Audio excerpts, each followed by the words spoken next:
മുരിങ്ങയില തോരൻ ഉണ്ടാക്കുന്ന വിധമാണ് കാണിക്കുന്നത്. മുരിങ്ങയില തണ്ടിൽ നിന്നും ഇങ്ങനെ അടർത്തിയെടുക്കുക. അതിന് വേണ്ടുന്ന ചേരുവകൾ വത്തൽമുളക്, പിന്നെ സബോള, ഉപ്പ്, മഞ്ഞൾപ്പൊടി, തേങ്ങ, കടുക്, വെളിച്ചെണ്ണ. എണ്ണയിൽ കടുകിട്ട് പൊട്ടിക്കുവാൻ പോവുകയാണ്.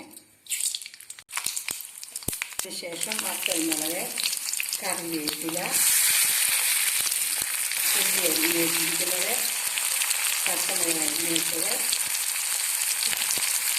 എല്ലാം കൂടി വഴന്ന ശേഷം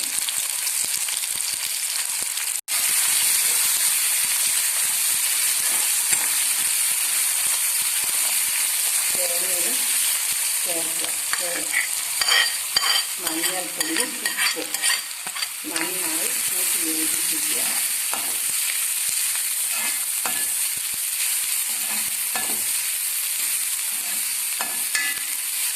സ്വല്പം വെള്ളം ചേർക്കുക.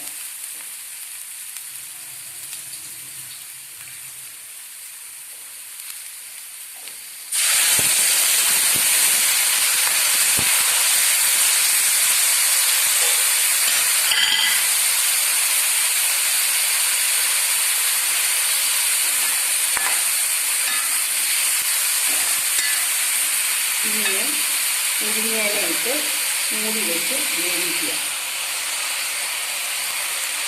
നന്നായി ഇളക്കി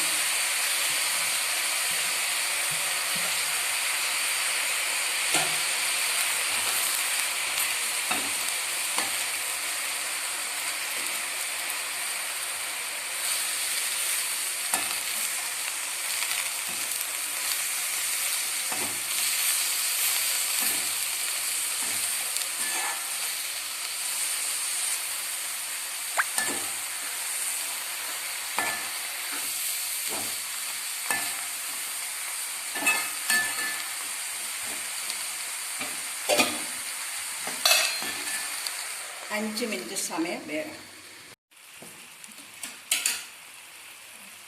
ഇടയ്ക്ക് ഒന്ന് ഇളക്കി കൊടുക്കുക. വെള്ളം പറ്റുമ്പോൾ വാങ്ങി വെച്ച് ഉപയോഗിക്കുക. ഇതുപോലുള്ള വീഡിയോ ലഭിക്കുന്നതിനായി ഈ ചാനൽ സബ്സ്ക്രൈബ് ചെയ്യുക. ഇപ്പോൾ നമ്മുടെ മുരിങ്ങയില തോരൻ റെഡി ആയിരിക്കുകയാണ്. വളരെ എളുപ്പത്തിൽ വയ്ക്കാവുന്ന പോഷകമൂല്യമുള്ള ഒരു കറിയാണിത്.